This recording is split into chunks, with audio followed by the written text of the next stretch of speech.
Vous écoutez La Talenterie, votre meeting du vendredi.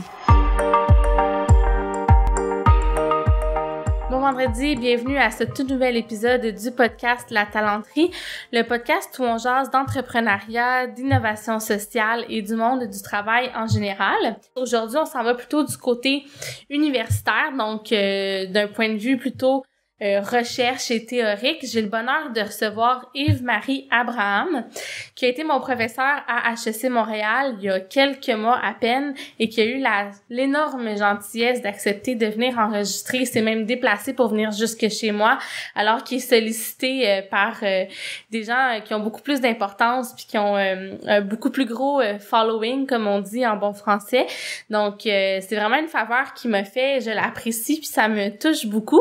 Juste pour vous présenter un peu le personnage, Yves-Marie Abraham, c'est un professeur qui est de plus en plus connu. Entre autres, quand j'ai commencé à parler dans mon entourage, même à des clients, que j'avais envie de faire une maîtrise à temps partiel en gestion de l'innovation sociale, quand j'en parlais à des gens qui sont justement là, dans le secteur un peu plus communautaire puis qui s'intéressent à des actions en innovation sociale, ben une des questions qui est revenue à 2 ou 3 reprises, mais quand même, c'est pour dire, là, c'est rare qu'on parle d'un professeur comme ça. Les gens me disaient « Ah, est-ce que tu vas avoir un cours avec Yves-Marie Abraham? » Donc, sa réputation commence à le précéder.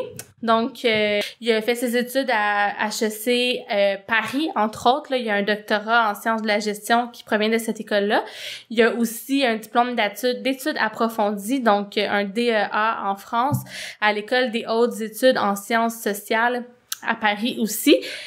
À Montréal, il enseigne la sociologie de l'économie, dont le cours sur la décroissance que je viens de vous dire là, que j'ai suivi. Puis il mène aussi des recherches sur le thème de la décroissance. C'est également un auteur émérite. Il a co-rédigé le livre Décroissance versus développement durable avec Hervé Philippe et Louis Marion en 2011. Il a co-rédigé Creuser jusqu'où avec David Murray en 2015. Et c'est aussi l'auteur de Guérir du mal de l'infini qui est paru chez Éco-Société en 2019, que j'ai lu, que je vous recommande parce que c'est un livre qui est quand même accessible. C'est sûr, faut être en forme un peu puis s'attendre. C'est pas de la psychologie populaire. Là. Il y a quand même un certain je dirais contenu un peu plus académique là. C'est une des lectures les plus complètes et les plus simples que j'ai eu la chance de faire sur le sujet. Donc c'est vraiment un excellent livre d'entrée en la matière, mais qui est quand même qui va en profondeur, qui fait pas juste escamoter le sujet de la décroissance. Donc les présentations sont faites.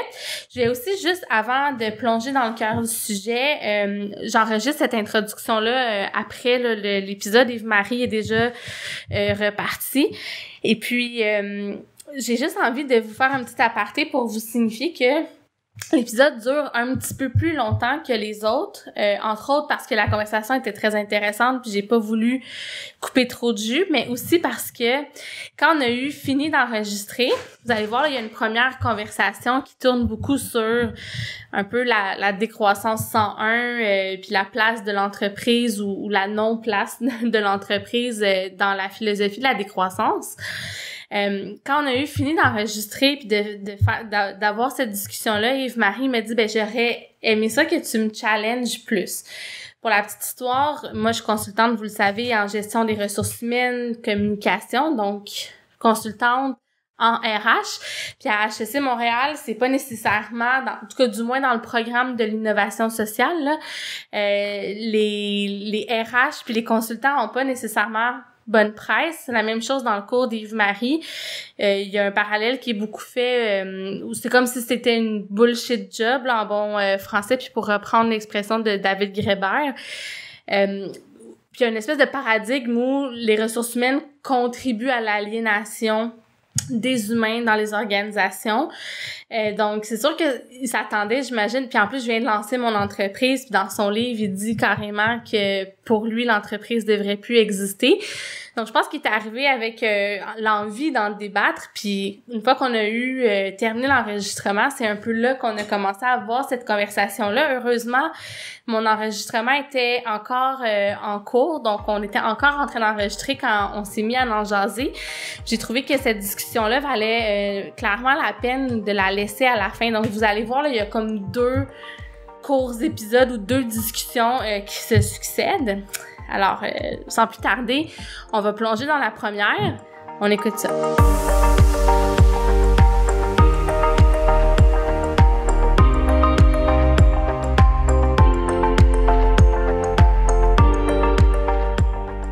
Merci d'avoir accepté l'invitation. Merci beaucoup de ton accueil.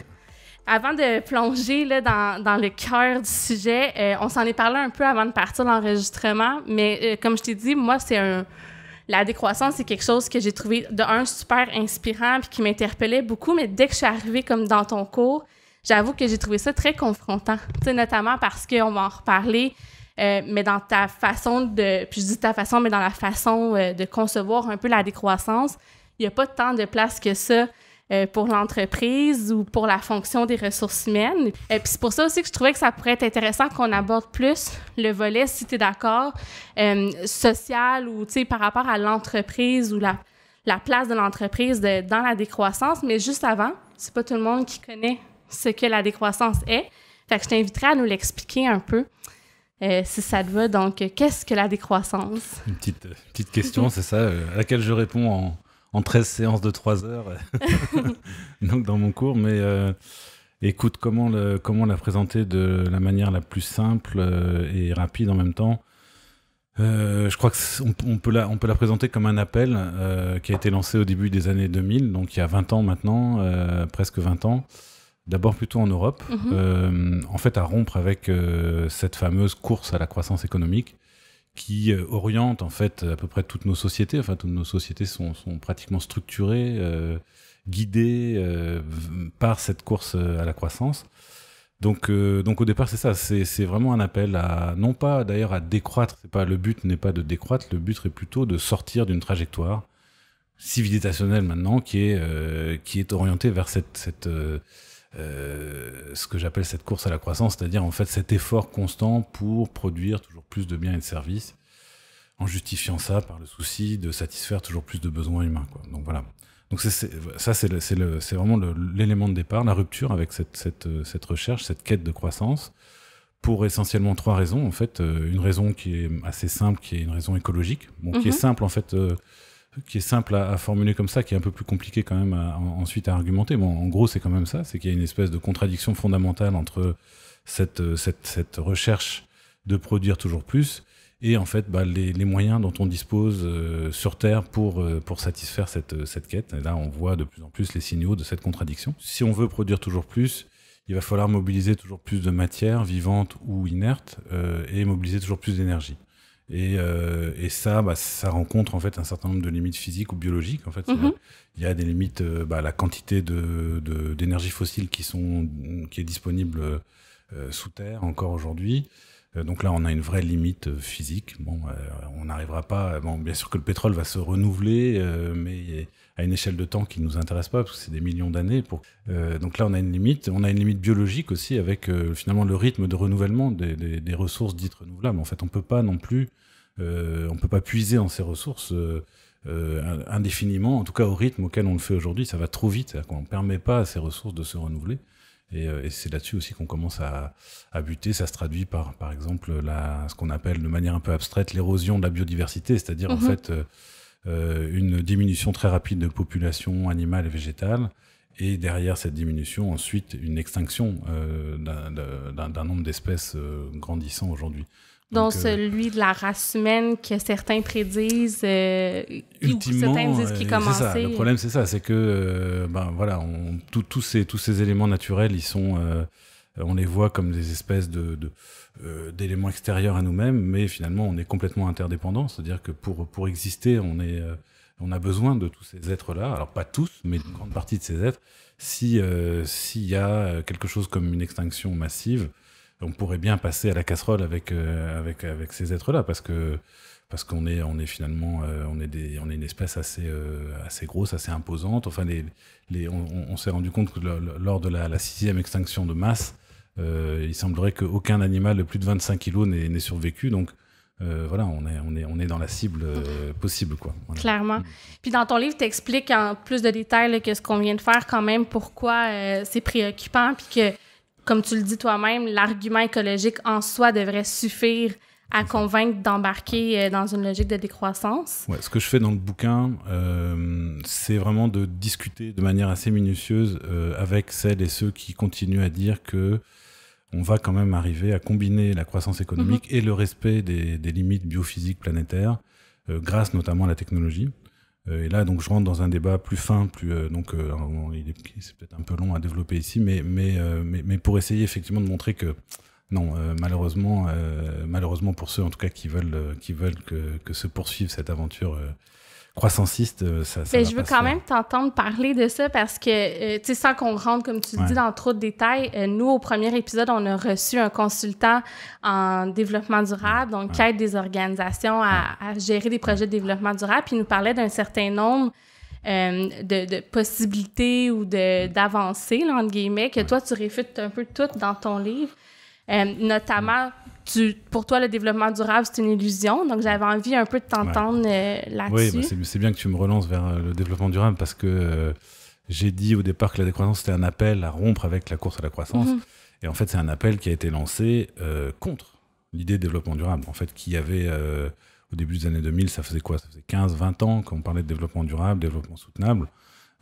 Et finalement, ça s'est pas traduit par des progrès sur le plan écologique, ces fameux projets de développement durable, d'où cet appel début des années 2000 en disant non, ça suffit, ce développement durable, c'est vraiment un discours qui justifie en fait le statu quo, qui justifie le fait qu'on continue sur la même dynamique. Et regardez, d'ailleurs les choses s'aggravent encore sur le plan écologique, d'où la nécessité vraiment de penser une rupture dont ne veut pas le développement durable. Le développement durable, c'est une tentative réformiste de dire on va essayer de combiner un peu cette nouvelle exigence économique avec finalement les exigences classiques notamment de la croissance.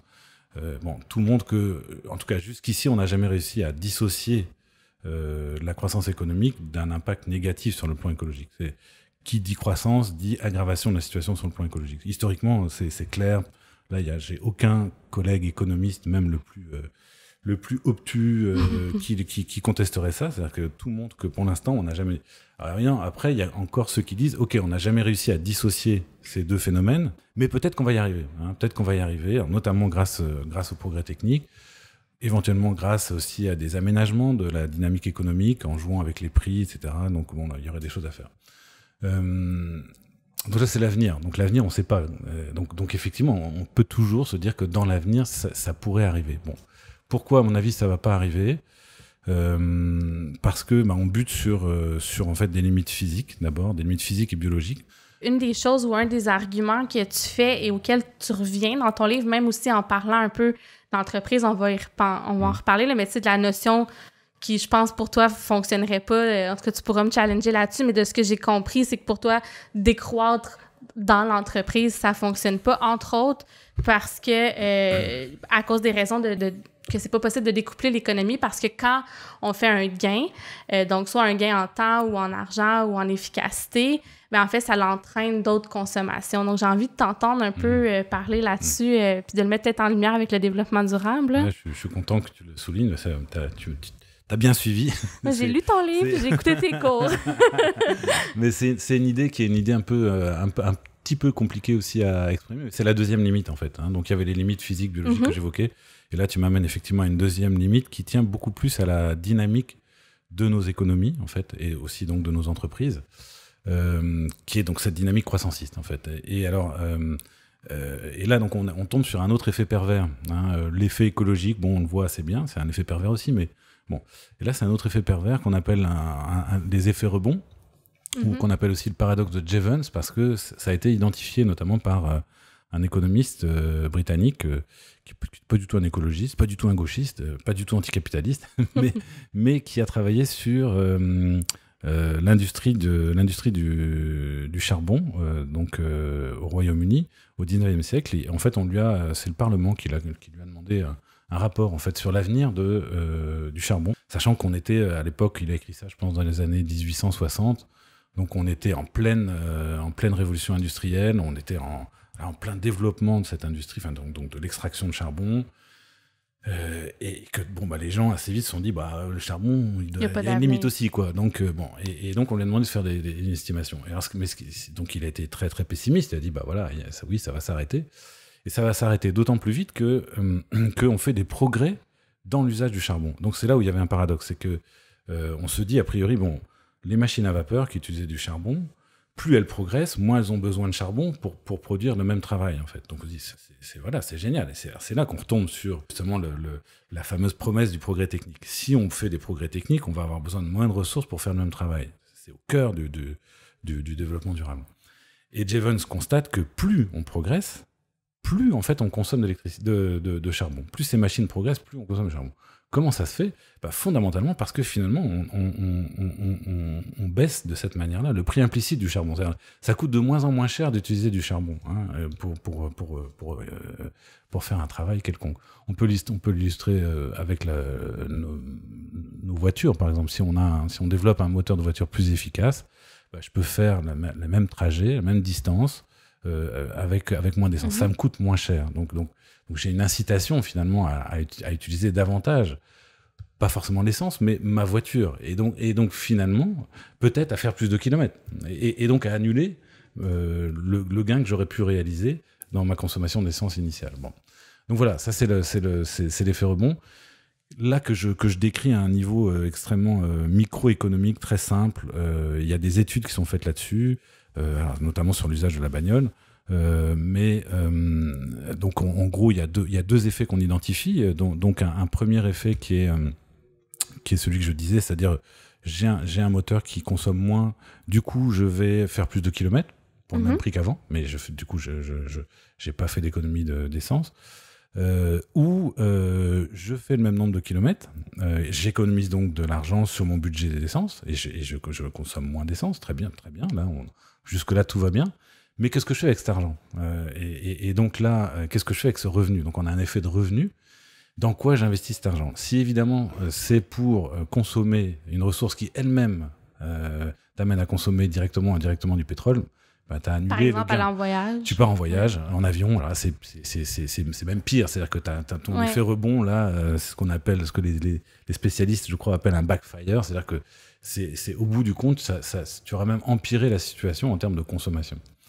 Ça, c'est au niveau micro, mais quand tu penses aux effets en chaîne que ça peut déclencher, et Jevons l'avait identifié dans le cas du charbon, il montrait que les progrès dans ces machines avaient finalement développé aussi toute l'industrie de l'acierie, etc. Enfin, donc il y avait, on a commencé à avoir comme ces machines devenaient plus efficaces, c'était moins grosses, on a pu commencer par exemple à avoir des bateaux à vapeur, donc à construire des bateaux avec ce genre de machine. Donc il a fallu du charbon pour ces bateaux. Donc tu commences à déployer là, une quantité d'effets énorme, et ça fait qu'au bout du compte, on va se retrouver à consommer davantage. Tu pourrais prendre un exemple plus proche de nous, parce que le charbon c'est un peu loin, mais ce qui s'est passé par exemple avec les progrès dans les appareils de réfrigération. Progrès techniques. On a beaucoup progressé. On a eu besoin de moins en moins d'électricité pour avoir un réfrigérateur efficace. Bon. Ça a eu comme effet finalement de nous faire consommer beaucoup plus de ce genre d'appareils. C'est-à-dire que maintenant, dans toutes les maisons, il y a souvent plusieurs appareils de réfrigération, congélateurs au sous-sol, machin, enfin bon,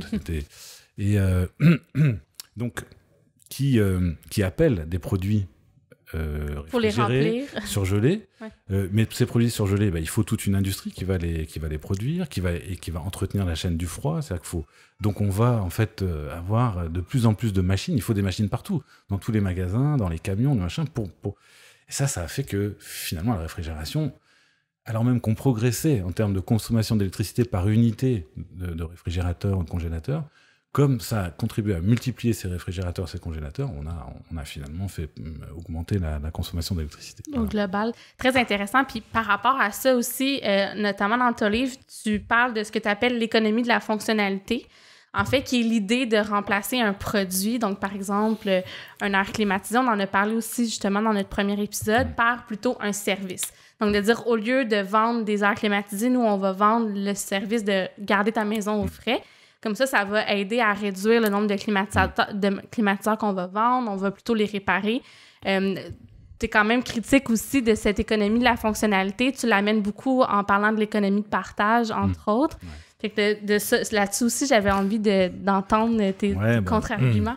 C'est ça, là il faudrait effectivement creuser sur ce dispositif que tu évoques là, mais l'exemple qu'on utilise, qui est assez bien documenté maintenant, c'est notamment ce qui concerne l'autopartage, ou donc un service comme Uber, en fait, qui est une forme d'autopartage. De toute façon, on pourrait se dire que Uber, c'est pas mal, ça m'évite d'avoir besoin d'une voiture, donc a priori, on s'attend à ce qu'il y ait moins de voitures sur les routes, puisque on a des gens qui vont se dévouer en quelque sorte pour faire le taxi. C'est plutôt bien, quoi. C'est une forme d'autopartage. Donc ça devrait être bon, même si Uber n'a pas été pensé comme ça, mais on pourrait sans doute faire la même observation pour Communauto ici, qui lui a été pensé vraiment pour réduire le nombre de voitures sur les routes. Qu'est-ce qu'on constate, c'est que plus ces services sont efficaces, plus ils gagnent en efficacité, plus finalement, effectivement, ça va générer du trafic. Parce que ça va amener aussi des gens qui n'avaient pas de voiture jusque-là à la voiture.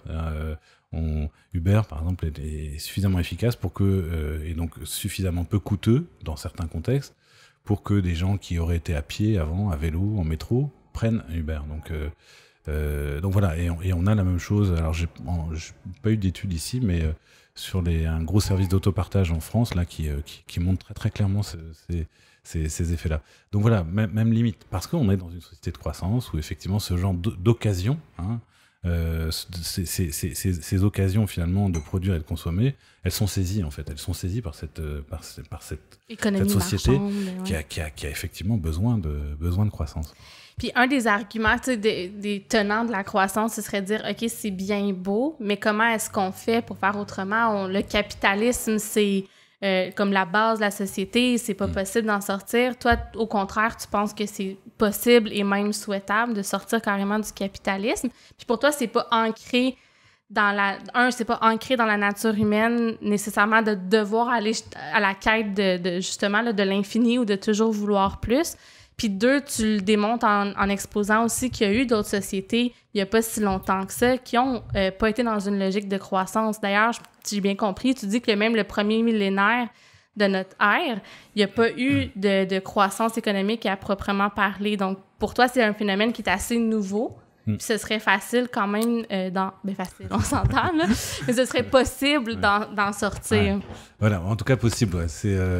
aussi, je te remercie pour cette question. Effectivement, donc là, est-ce que c'est possible? Là, on tombe effectivement sur un autre débat qui est de dire, finalement, est-ce que cette quête de croissance, est-ce qu'elle n'est pas inscrite dans la nature de l'être humain? Dans ce cas-là, est-ce que ça a du sens de vouloir l'éliminer, quoi? Aller contre la nature, elle va revenir au galop. Enfin bon, c'est bon. Alors c'est là où effectivement ça vaut le coup quand même de prendre le temps, puis je suis payé pour ça, donc ça tombe bien. T'es quand même sociologue, on s'entend. Mais ça vaut le coup d'aller regarder dans l'histoire et se dire d'abord ce phénomène, ça date de quand, quoi. Et comme tu le disais, c'est très récent en fait, et c'est même encore plus récent que ce que tu disais, puisque je dirais c'est très significatif à partir du XVIIIe siècle en fait en Occident, mais pas avant. Donc ça a 2 siècles, 3 siècles finalement. Donc là aussi on vit avec cette espèce d'évidence dans la tête selon laquelle finalement on aurait toujours fait tout ce qu'on pouvait pour croître. Alors ce qui est sûr, c'est qu'en tout cas on n'a pas réussi. Ça c'est la première chose. Et effectivement le deuxième élément, c'est que quand on regarde le mode de fonctionnement des sociétés, de toutes les sociétés humaines en fait avant la nôtre, on peut pas dire même que cet effort était là en fait. Oui, il y a eu des logiques plus ou moins productivistes quand même. Mais c'est marginal. Enfin, à l'échelle de l'histoire de l'humanité, c'est très marginal. Donc ça nous dit pas qu'il faut aller vivre comme on vivait il y a 500 ans, 1000 ans, 10 000 ans. C'est pas ça le message. Le message, c'est un peu celui que tu disais aussi, c'est que ça permet de penser qu'on n'est pas condamné à être dans cette logique et que peut-être qu'on pourrait inventer autre chose. Donc c'est ça l'enjeu, c'est d'inventer autre chose. C'est pas d'imiter ce qui s'est fait dans le passé. On n'a pas forcément envie de ça. Pour d'autres raisons, mais ça permet de penser que peut-être c'est possible. Donc ça c'est effectivement essentiel comme découverte. On va dire. Puis là ça fait le pont, je trouve, parfaitement un peu avec l'autre thème que je voulais aborder sur un peu à partir du moment où on s'entend qu'il faut décroître, que je pense que les arguments sont quand même solides, puis il y a de plus en plus de gens qui sont d'accord, que c'est nécessaire de repenser nos façons de faire. Mais après, la question, ça devient rapidement comment. Puis là, ça, évidemment, c'est pas simple à répondre. Puis de ce que j'en comprends, tu sais, pour toi, c'est pas nécessairement par les gouvernements qu'on va être en mesure de changer les choses. On en a parlé un peu rapidement. Dans ton livre, tu dis aussi que ça peut pas passer par l'entreprise non plus, parce que l'entreprise, même les PME, même les entrepreneurs avec les plus belles intentions, les intentions les plus nobles sont comme conditionnés à faire partie un peu de cette logique-là de croissance. Bon, tu sais, là, il faut que ton entreprise soit rentable. Donc, même si tu as des intentions d'être responsable comme employeur ou comme entrepreneur, il y a une limite à ce que tu peux faire. Puis c'est là que moi, je trouvais que ça commençait à être un peu confrontant dans le sens où je comprends, tu sais, on va, sans voler le punch de ton livre, ce que tu dis, c'est que ça passe par les communs, puis par, tu sais, l'individu ou le pouvoir au peuple, là, disons. Mais ce que j'avais envie qu'on regarde un peu plus la sphère de l'entreprise pour voir, est-ce que quand même, tu penses qu'à l'heure actuelle, dans la logique dans laquelle on vit, on est tous, toi aussi, t'es salarié, tu travailles à HEC, qu'est-ce qu'on peut faire quand même? Est-ce qu'il y a quelque chose à faire ou la seule chose à faire, c'est de réduire son temps de travail puis de s'engager comme citoyen, disons, dans des mouvements citoyens ou autres? Effectivement, le modèle que je mets de l'avant, c'est celui des communs. Mais moi, j'y vais comme quelqu'un qui est effectivement surtout habitué à essayer de réfléchir et de poser les choses de manière comment dire, un peu théorique et pure. Donc la formule pure que je mets de l'avant, c'est le commun. Bon, maintenant, on va pas tous passer,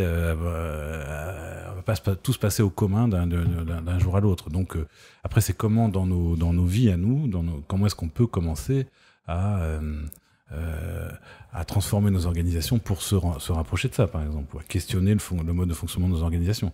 Ce serait donc, ce que je veux dire, c'est qu'il n'y a pas de mauvais lieu pour commencer, quoi.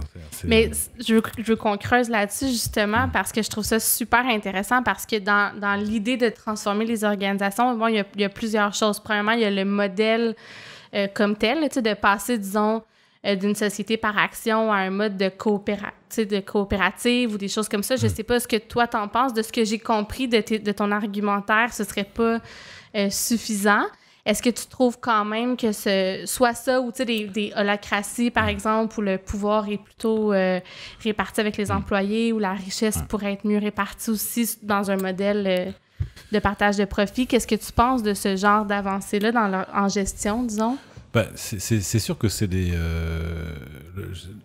J'ai tenté en fait de résumer un peu les principes de base ou à mettre en œuvre pour penser cette réorganisation de nos vies, pour penser la construction de ces collectifs autour donc de l'idée d'autoproduction, c'est-à-dire qu'est-ce que ce serait qu'un commun? C'est un collectif d'humains qui se réunissent pour produire pour eux-mêmes et par eux-mêmes ce dont ils ont besoin. Satisfaire un de leurs besoins. Je ne parle pas de tous les besoins. Parce que là, on rentre plutôt dans la commune intégrale où tout le monde vit ensemble tout le temps et tente de satisfaire tous ses besoins de cette manière-là. Un commun, c'est plus modeste sur ce chapitre-là. Il s'agit de considérer que on a un besoin à satisfaire. Comment est-ce qu'on pourrait faire à plusieurs pour le satisfaire, sans passer par le marché ou sans passer par l'État, hein, sans attendre de l'État qui nous distribue un service ou une marchandise quelconque, ou sans aller sur le marché l'acquérir auprès d'une entreprise. Donc c'est la première idée. L'autoproduction. Comment, autant que possible, essayer de consommer ce qu'on produit et de produire ce qu'on consomme. Autant que possible. C'est pas possible de faire ça totalement, mais c'est ça la dynamique. Bon. Deuxième principe, donc, et là on voit des choses aujourd'hui autour de nous, il y a plein de choses qui se font, tout ce qui est inspiré par ce qu'on dit en bon français le DIY, faire soi-même les choses, c'est quelque chose qui se fait beaucoup, donc là il y a quelque chose d'intéressant. Deuxième principe, c'est effectivement celui de la coopération. Alors, la coopération, elle est même au cœur de l'entreprise, elle est déjà là, je dirais, il y a déjà de la coopération. Mais dans l'entreprise, il y a aussi la hiérarchie, il y a aussi de la compétition. Donc c'est ça qu'il faudrait, c'est de ça dont il faut essayer de s'éloigner. Et le modèle coopératif tel qu'on le connaît, il est quand même, il est bien inscrit dans cette direction-là de la coopération. il est inscrit aussi dans l'autre principe qui est celui que j'appelle là au sens strict de la communalisation, c'est-à-dire du partage de nos moyens de production. Bon, dans la coopérative, il y a bien ce souci-là d'essayer de partager les moyens de production. On sort en partie de cette confrontation entre ceux qui possèdent le capital et ceux qui travaillent. Et puis, il y a la démocratisation que tu vas retrouver effectivement dans toutes ces tentatives là, de l'acratie, machin, etc.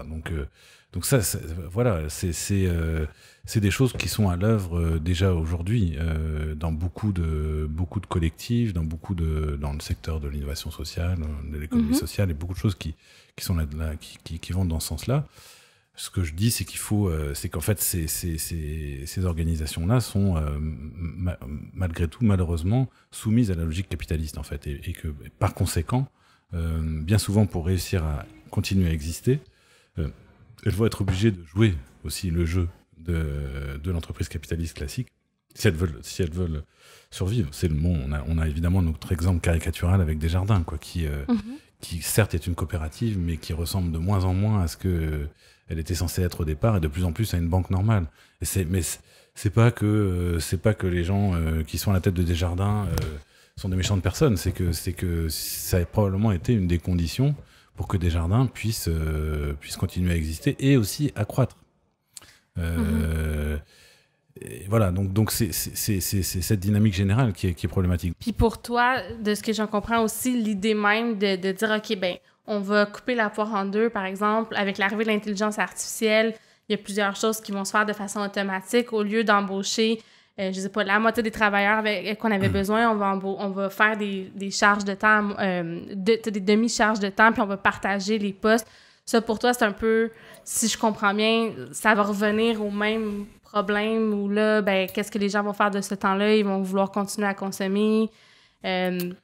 Est-ce que c'est un peu ça, ou pour toi, ça pourrait être une piste de solution intermédiaire? Ah ouais, ben là c'est bien parce qu'on n'avait pas encore parlé de ça. En fait, on n'a pas parlé des deux autres critiques qu'on adresse finalement à la croissance, hein, qui est,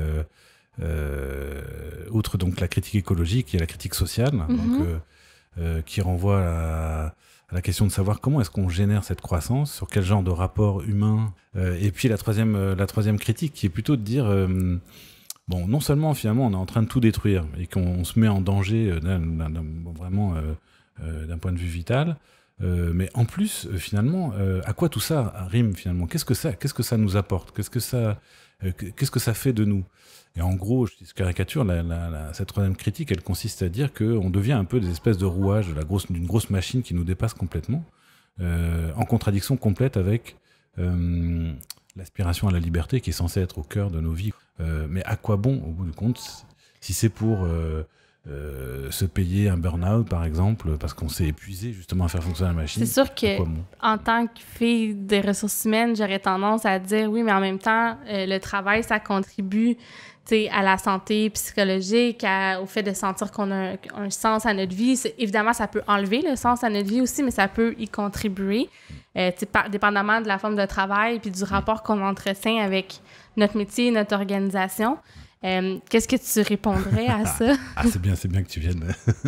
Écoute, je crois que oui, évidemment, tu as raison. Donc, du point de vue que je défends, je dirais que la dynamique dans laquelle on est tend finalement un peu à détruire le sens de tout travail, en fait. Je l'évoque dans le bouquin, d'ailleurs, je dis que même finalement un métier comme le mien, qui est un métier extrêmement privilégié, le métier de prof d'université, il est soumis aussi à des logiques productivistes. Hein. On est très clairement, enfin, on a des très fortes incitations à produire le plus possible de cours, oui, mais surtout d'articles, par exemple, d'articles scientifiques. Donc, on est des spécialistes de la production d'articles scientifiques pour des revues américaines. C'est tout un travail, c'est un vrai travail très épuisant, mais qui fait qu'on finit par perdre de vue complètement pourquoi on fait ça. C'est-à-dire qu'en fait, on doit produire des articles pour produire des articles. Mais au début, non, c'est pas ce qu'on voulait. Ce qu'on voulait, c'était se poser des questions sur le monde, tenter d'y répondre de manière sincère. J'argumenterai certainement pas avec toi sur le changement, mais d'un point de vue, justement, encore une fois, tu sais, RH ou consultante, mon premier réflexe, c'est de dire, OK, ben si ton travail était dénaturé ou peut-être qu'il y a lieu de revoir l'organisation du travail ou de se reparler de c'est quoi être un professeur, comment on fait pour être sûr que les professeurs sont satisfaits de leur métier, c'est quoi la tâche d'un professeur, ou de laisser plus de flexibilité finalement. Tu sais, est-ce que toi, tu es un professeur chercheur? Est-ce que tu es un professeur conférencier? Tu sais, peu importe. Bah écoute, en fait, c'est ça. Ce que je te répondrais, ce que je te réponds, c'est qu'en fait, on est dans une dynamique qui dépasse en fait le pouvoir de décision des dirigeants d'une école comme celle dans laquelle je suis, ou notre pouvoir de décision en tant que prof. C'est des logiques qui sont internationales en fait. Et qu'aujourd'hui, voilà, il y a une espèce de course au sein des universités, il y a des courses pour grimper le plus haut possible dans des palmarès. Que cette course, elle est fonction de la production des professeurs, entre autres, pas seulement, mais et que voilà, donc à partir de là, tout est mis en place pour que cette production soit maximale en fait. Ensuite, effectivement, en tant que prof, tu peux décider finalement d'aller dans une petite université, etc. Mais finalement, aujourd'hui, même les petits qu'on rentre dans cette course et commencent à mettre la pression aussi. Donc voilà, et j'ai l'impression, donc là je parle à partir de mon cas, qui est un cas très, très privilégié, mais j'ai l'impression que cette logique, elle s'exerce un peu partout en fait, et que malgré tes compétences et tes bonnes intentions, j'ai peur que finalement tu sois toujours dans un rôle, on va dire, d'infirmière, pompier, c'est-à-dire que tu limites les dégâts, tu limites la casse. Mais j'ai l'impression que la casse et les dégâts, ils sont quand même là, mais que tu pourras pas faire tellement mieux que ça. D'où la proposition de dire, il faudrait qu'on sorte de ce modèle une bonne fois pour toutes, voilà, qu'on se libère de ça. Pour s'engager dans quel genre de monde, je ne sais pas, autour de quel genre de croyances, j'en sais rien, mais en tout cas, voilà, je crois là que c'est que outre le fait qu'effectivement c'est très destructeur, on est aussi dans des logiques qui sont déshumanisantes en fait. Puis c'est bien qu'on en parle, c'est au cœur de ton métier, mais j'ai l'impression que c'est une critique essentielle. En bon québécois, tu y vas pas avec le dos de la main morte. Tu es très critique envers la relation entrepreneur-salarié. Tu parles en fait de...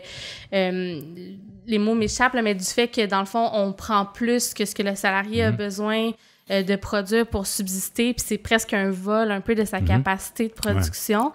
Puis évidemment, moi, en étant une fille sur le terrain, je suis d'accord avec toi d'un point de vue théorique, mais en même temps, ce que j'observe dans les organisations, c'est beaucoup des entrepreneurs qui ont à cœur de créer des emplois, qui ont à cœur de faire en sorte que ça soit trippant de travailler dans leurs entreprises, puis qui, eux, se privent des fois beaucoup pour rendre leur monde heureux. Fait que c'est assez confrontant quand même de lire ça, puis t'es très convaincu, ou disons, tu y vas très fortement. Je pense que c'est un point important dans ta thèse. C'est ça, mais si tu m'as bien lu, mais donc peut-être tu te souviens, il y a quand même un passage où je dis qu'effectivement il faut faire attention, que il y a des bonnes intentions, du côté notamment des petites entreprises, etc. On a des choses très belles avec des gens qui sont effectivement magnifiques. Et donc là, il faut sortir.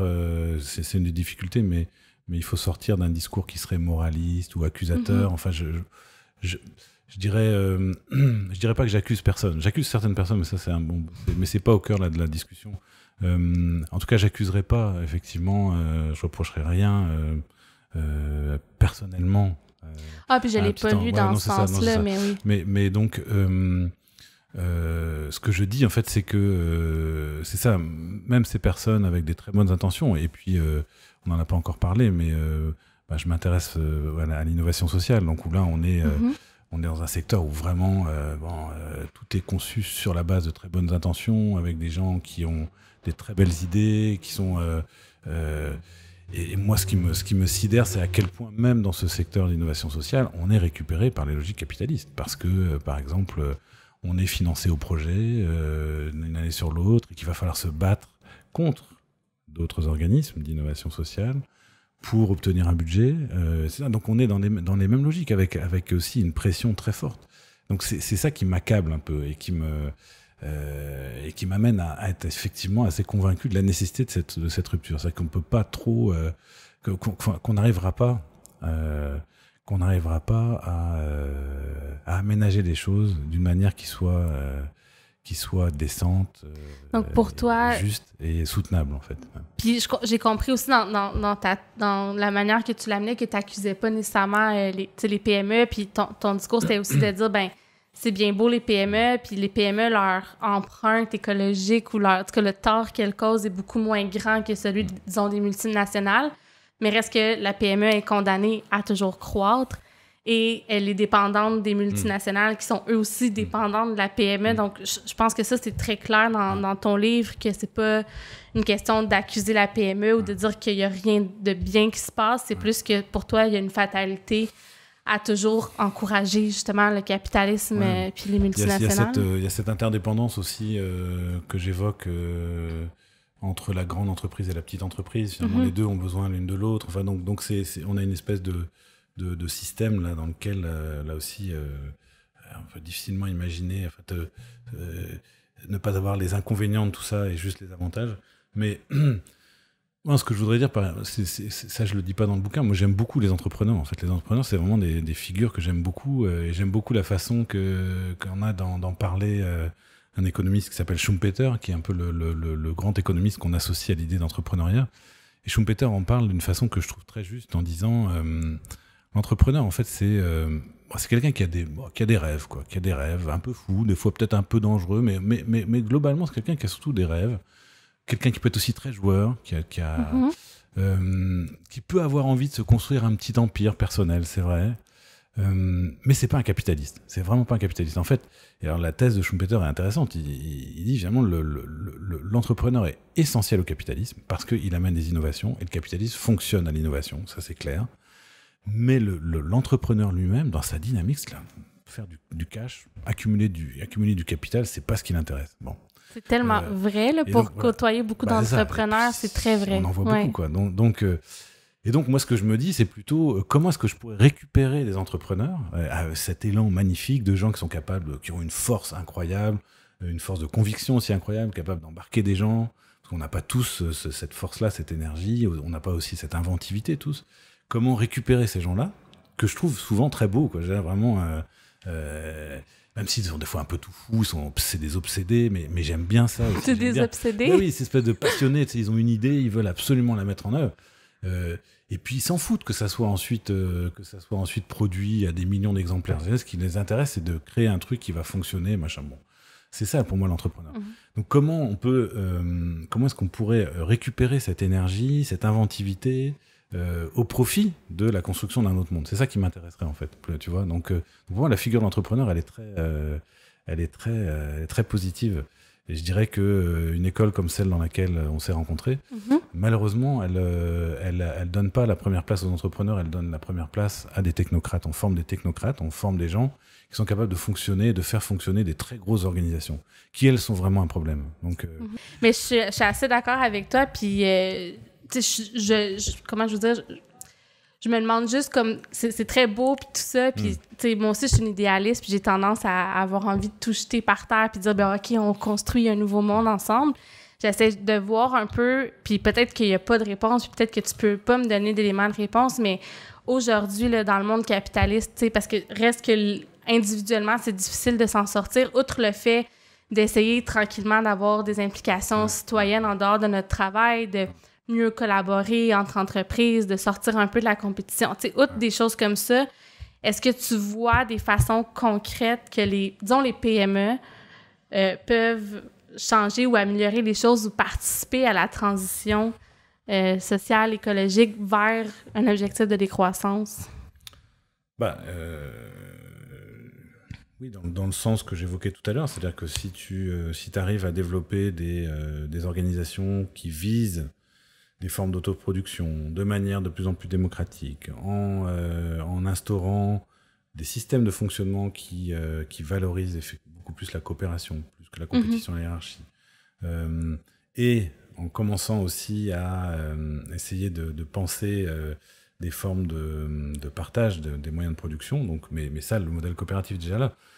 Mais si on va dans ce sens-là, à mon avis, on va quand même dans le bon sens. Ce que je vois, c'est que je vois aussi très vite toutes les limites, tous les murs sur lesquels on va se buter parce que ce système va valoriser au contraire la croissance, la très grande entreprise, qui va développer des formes de technocratie très, très, très aliénantes, etc. Mais si on se bat là-dedans, on va dans le bon sens. Maintenant, est-ce qu'on va y arriver? J'en sais rien. Ce que je veux ajouter, c'est que il faut absolument que cet effort-là, il ait un objectif clair, qui soit je fais ça, mais l'objectif, c'est de sortir de ce modèle. Alors c'est là où, à mon avis, bon, je vais perdre sans doute une partie de ton auditoire, quoi, parce que c'est tout l'effort de ce bouquin-là, c'est d'essayer de montrer qu'on n'arrivera pas à simplement réformer les choses et à satisfaire l'exigence de soutenabilité, de justice sociale et, on va dire, d'émancipation, etc. Bon. Donc c'est cette contradiction dont je parle. Je pense qu'on doit, si on a ça en tête, on va, c'est sûr, rester toujours insatisfait. Moi, je suis insatisfait de plein de choses dans ma vie. Il y a plein de contradictions. Je suis évidemment pris dans plein de contradictions. Mais bon, j'ai une direction, puis j'essaye le plus possible. Bon, et là, ça donne quand même un sens un peu à ce que j'essaye de faire. Sans doute que je suis récupéré aussi, mais il faut que ça soit. Il faut que l'objectif soit clair. Il faut que ça soit très clair. C'est ça. Si tu veux, c'est là où. Tu vois, je pourrais débattre avec des gens qui défendent le développement durable et puis être très d'accord avec certaines de leurs propositions. Mais eux vont dire, bah voilà, il y a juste à faire ça et on va y arriver et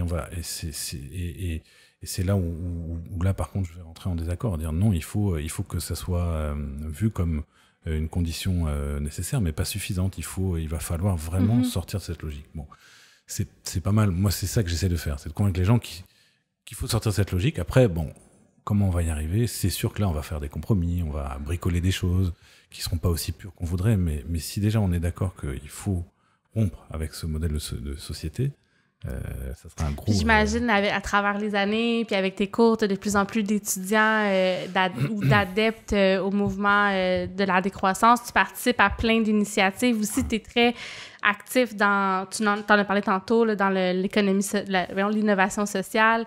Je t'ai vu croiser aussi dans un bar underground, un peu à l'université populaire. Donc, tu continues... tu fais pas juste écrire ou juste enseigner à HEC, quoique c'est déjà énorme, mais tu continues un peu à porter la cause de la décroissance sur plusieurs plateformes.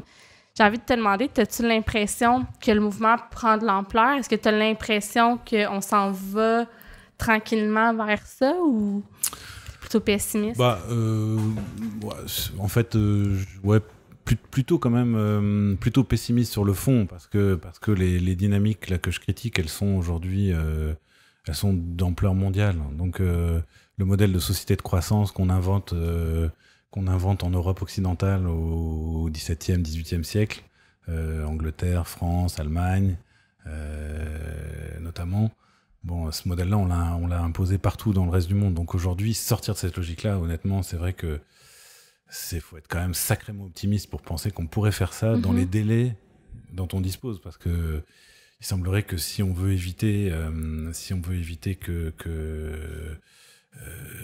tout ça se termine finalement dans un bain de sang ou dans on n'a quand même pas trop de temps parce que ne serait-ce que le dérèglement climatique va rendre invivable beaucoup d'espaces sur la planète. Les humains qui habitent ces espaces, ils vont pas rester dans leur coin à mourir gentiment. Ils vont chercher à venir là où on pourra encore vivre correctement. Donc ça risque d'être ça peut quand même être très dur ce qu'on a devant nous. Donc et on n'a pas beaucoup de temps. Donc c'est vrai que imaginer qu'on pourrait sortir de cette trajectoire à l'échelle d'une civilisation, c'est très très optimiste et sans doute un peu trop. En même temps, comment je me nourris quand même d'espoir, c'est parce qu'effectivement cette idée-là, elle a beaucoup gagné de terrain en 10 ans là depuis. Donc nous on a lancé le mouvement en 2007 là au Québec. En une dizaine d'années, c'est impressionnant quand même comment cette idée a progressé dans les têtes, dans les journaux. Le cours que je donne finalement attire de plus en plus de gens. Ça c'est un petit signal, mais c'est un signal important pour moi. C'est-à-dire que même dans un endroit comme HEC, de plus en plus de jeunes ils sont pas forcément convaincus par ce que je raconte, mais au minimum ils sont curieux. Ils vont se dire qu'est-ce que c'est que ce truc-là, je voudrais bien comprendre. Donc ils estiment que ça vaut quand même la peine de venir passer 3 heures par semaine à écouter ça Donc, ça, c'est quand même... Moi, c'est ce qui m'a convaincu de suivre le programme. Je pense que je te l'avais déjà dit, mais quand j'avais vu le cours de décroissance, j'ai fait ça y est. C'est ce genre d'idée-là parce que c'est bien aussi de se confronter puis d'ouvrir des nouvelles perspectives. J'invite aussi les gens qui l'ont pas déjà fait à lire ton livre « Guérir du mal de l'infini », que j'ai lu avec beaucoup d'intérêt, tout comme les cours que j'ai suivis. Tu le dis toi-même à la fin, c'est pas facile d'écrire pour les gens normaux qui lisent pas des livres tout le temps. Je trouve que tu as quand même bien réussi. C'est sûr que c'est une lecture où il faut quand même s'arrêter puis être prêt à réfléchir un peu, mais ça se lit très bien. C'est vraiment un super bon résumé de ce qu'est la décroissance puis de ton point de vue aussi sur le sujet. Évidemment, ceux qui vont à HEC Montréal ou qui ont envie d'aller à HEC ou que c'est dans leur projet, je les invite à passer par ton cours, la décroissance soutenable et théorie pratique, qui est très intéressant, très confrontant. Je l'ai dit une couple de fois, mais c'est vraiment un passage intéressant pour forger son opinion. Mais écoute, merci beaucoup, Yves-Marie. Merci d'avoir pris le temps. Merci d'être venu, vraiment. Merci à toi. C'était très intéressant. T'aurais dû me confronter encore plus, je pense. Parce qu'effectivement, non, mais c'est clair que moi j'ai une position facile. J'ai un gros salaire de prof d'université, un peu à l'abri de beaucoup de choses, et donc je peux me permettre de dire des choses radicales.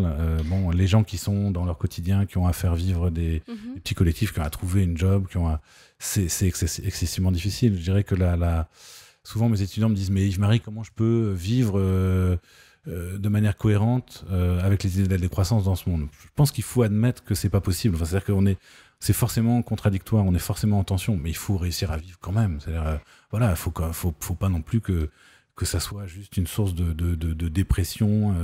Mais ce qui est difficile à te confronter, ou en tout cas pour ma part, je veux pas parler, mais moi ce que je trouve dur, c'est que c'est difficile de ne pas être d'accord avec toi d'un point de vue théorique. Ouais. Puis après, ça revient toujours à « OK, mais qu'est-ce qu'on fait? » Mais dans ta réflexion, tu es beaucoup sur il faut se convaincre d'arrêter la croissance. Fait que ça, tu sais, à la limite, je m'y oppose pas. Je suis d'accord. Bon, je trouve qu'il y a un certain nombre de postulats qui sont un peu durs envers le marché du travail ou la relation de salariat. Mais outre ça, c'est difficile d'en débattre parce qu'on n'est pas encore sur un terrain concret. Fait que c'est dur pour quelqu'un qui est plus dans le concret de débattre sur un point de vue idéologique auquel on s'oppose pas nécessairement, tu sais. En tout cas, pour moi, c'est ça, là. Ouais. Bah, c'est là où je dirais que concrètement, on n'a pas donné d'exemple tout à l'heure, mais il y a quand même des communs qui sont... Il y a des communs qui sont quand même très intéressants, même à Montréal, enfin, où là, on a des gens qui sont très, très radicaux, qui font des choses vraiment pertinentes dans la perspective de la décroissance. Ceux que je connais un peu... Que je cite toujours, c'est évidemment ces bâtiments 7 à Pointe-Saint-Charles qui est vraiment intéressant, avec des gens qui sont dans une perspective très, très, très clairement anticapitaliste, mais qui sont aussi des gens très pragmatiques. C'est-à-dire ce qu'ils font là, c'est qu'ils gèrent quand même, ils développent un immense bâtiment industriel. Il y a la place de l'entreprise quand même. C'est ça. Donc ils sont dans des formes de compromis aussi. Mais tu discutes avec eux de leur perspective politique, ils sont très radicaux. Mais je crois que l'un n'empêche pas l'autre. Mais par contre, ils savent où ils vont. Après, il n'empêche qu'ils vont faire toutes sortes de compromis pour pouvoir développer leur projet. Et ils l'ont fait pour que ça existe. Mais ils restent très, très, très bien enlignés aussi, je crois. Et très soucieux de réfléchir constamment à la cohérence entre ce qu'ils sont en train de faire et puis leur projet ultime, qui est bien de sortir du capitalisme, en fait. Donc c'est... Mais ça, c'est concrètement... En tout cas, moi, je me cherche encore beaucoup parce que je me sens un peu hypocrite. Des fois, en tout cas, là, je me confie, mais dans mon offre de service, parce que, premièrement, personnellement, j'ai l'impression que je suis en train un peu de sortir de la décroissance parce que je suis plus dans une grosse boîte comme je l'étais avant. J'ai travaillé pour une petite boîte, puis là, maintenant, je suis par moi-même. Fait que, de un, mon salaire est beaucoup moins élevé que ce qu'il a pu être. Puis de deux, je contribue moins à faire croître une plus grosse boîte. Là. Je suis une extrêmement petite entreprise. Fait que c'est sûr que ça, tu dis, OK, au moins d'un point de vue individuel, je suis en cohérence, disons, avec cette valeur-là. Disons, je peux pas dire que je suis à 100% convaincue d'être une décroissanciste, mais c'est sûr que pour moi, ça fait plein de sens. Puis je pense que je m'en vais là. L'autre chose, c'est de dire, dans mon métier, j'accompagne des organisations. Là, j'y prends à partir de où ils sont rendus. Puis, tu sais, c'est sûr que moi, disons, le développement durable, ben c'est quelque chose qui résonne en ce moment au point de vue des entrepreneurs. Avec des fois, dans la manière de l'aborder, tu te sens un peu hypocrite, mais c'est que si tu leur parles de décroissance, ils vont complètement se fermer. Ça va même pas être possible d'entamer un discours.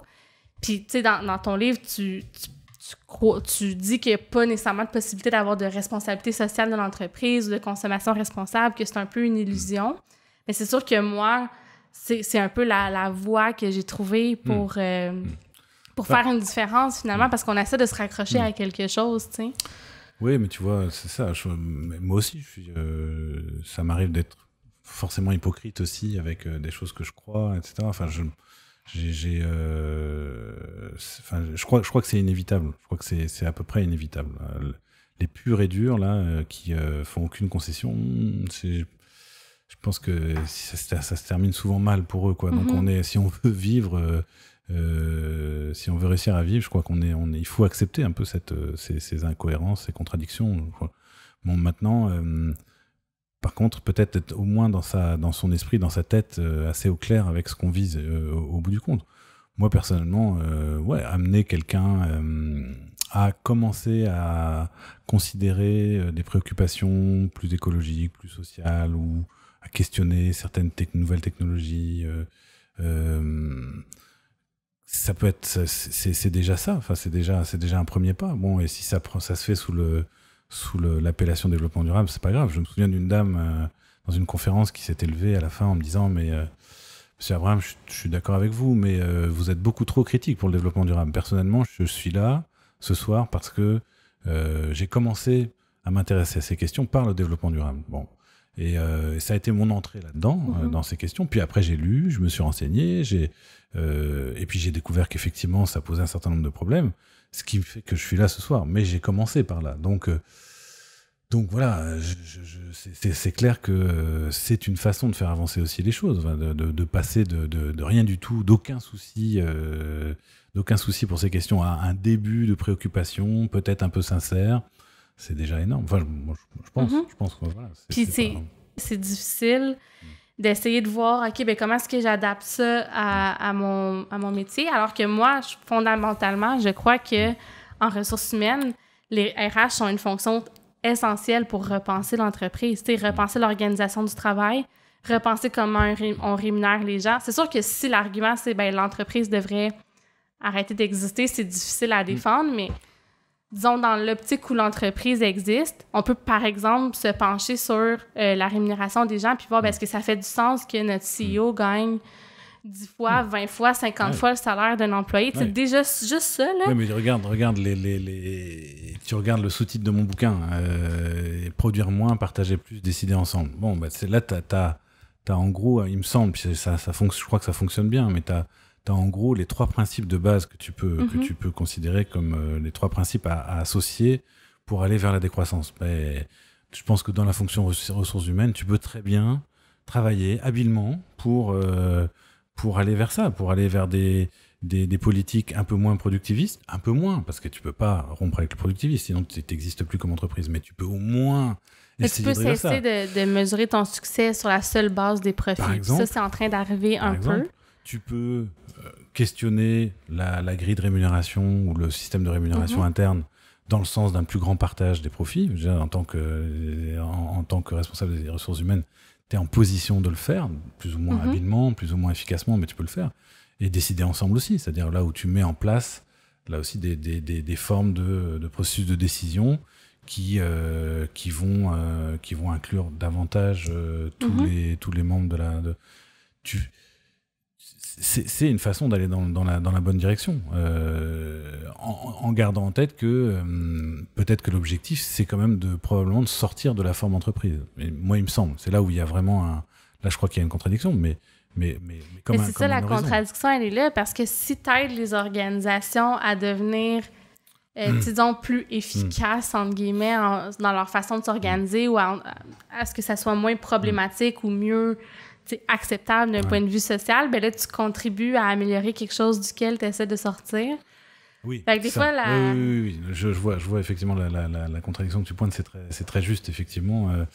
Oui, en même temps, si tu vas vraiment dans le sens, par exemple, du décider ensemble, si tu le prends au sérieux, parce qu'il faut pas que ça soit un faux semblant, quoi. Souvent, ce qu'on a mis ensemble. Culture washing, comme c'est ça. Bon, mais disons que si tu prends au sérieux cette idée-là, on peut aussi penser que les personnes concernées vont embarquer sur cette idée.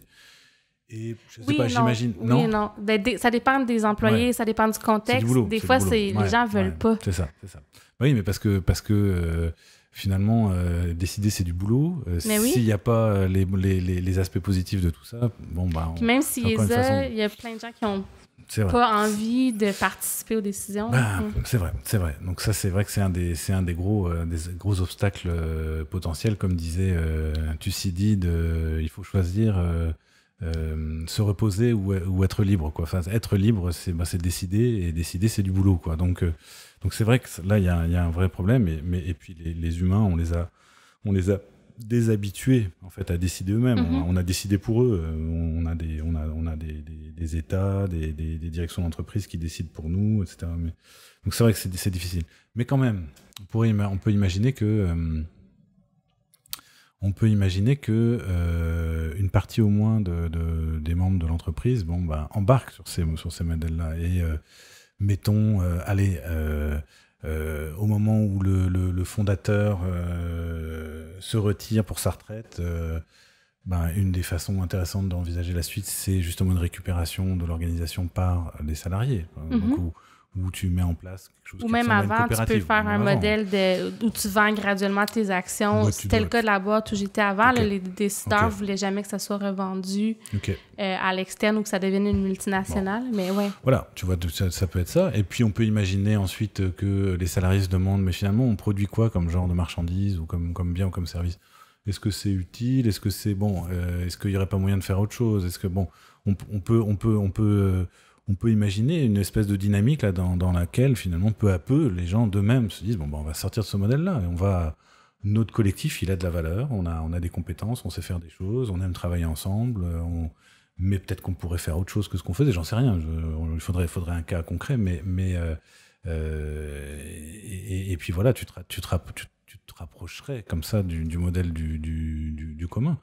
Après avoir semé des petites graines, toi, tu vois, qui pourraient ensuite fleurir ou pas, mais moi je le verrais comme ça. C'est une vision un peu optimiste des choses. Je trouve ça intéressant que tu ouvres une porte un peu à dire, il y a quand même certaines choses qu'on peut faire qui vont dans le sens où on veut aller. L'idée, c'est juste de ne pas se limiter puis de s'en satisfaire. Oui, parce qu'il faut qu'on vive dans ce monde-là quand même. On est dedans, là, on est pogné dedans. Là. Puis, comme je le dis souvent, il n'y a aucun endroit où tu peux aller en dehors de ce monde-là. Il n'y en a plus. Il n'y a pas un seul endroit à l'abri de tout ça. Donc, on est pris. Il faut vivre là-dedans. Donc, comment est-ce que je fais aujourd'hui si je ne veux pas y aller de façon armée, avec des bombes si je ne veux pas de la lutte armée, comment je fais pour faire avancer ces idées-là ?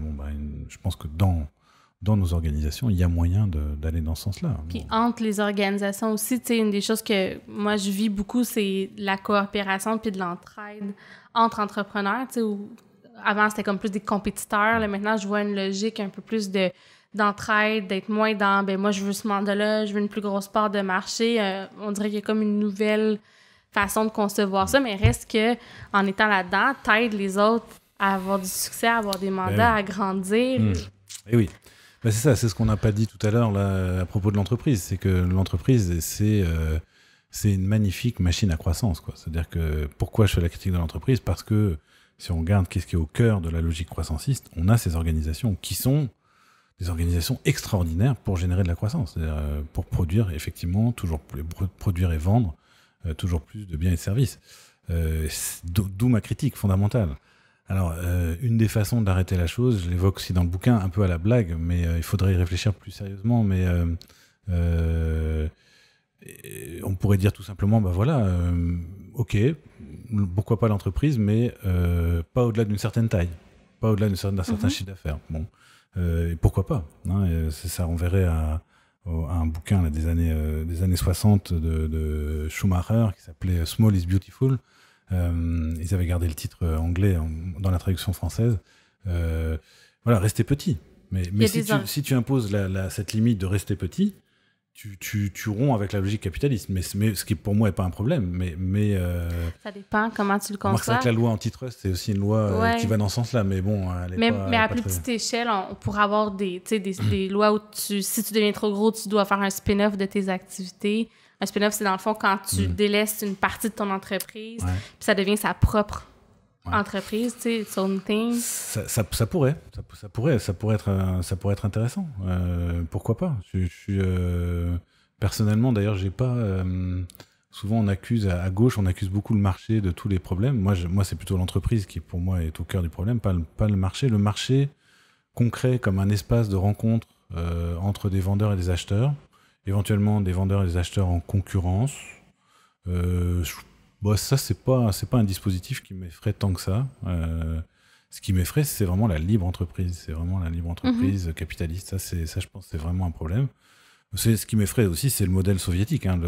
Il faut peut-être, on n'a peut-être pas clarifié là pour tes auditeurs, et tes auditrices, mais le modèle soviétique, c'est un modèle productiviste aussi. C'est-à-dire que là, en fait, d'une certaine façon, il n'y a plus qu'une seule entreprise. Hein. C'est l'État, l'État avec toutes ces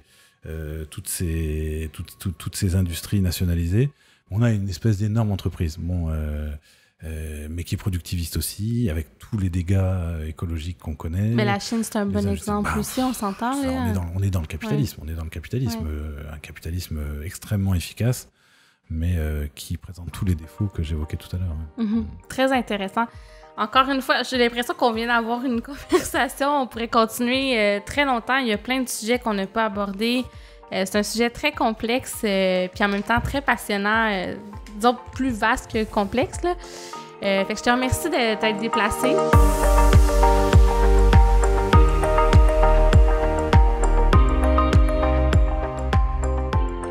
Bon, donc là, la fin finissait un peu en queue de poisson.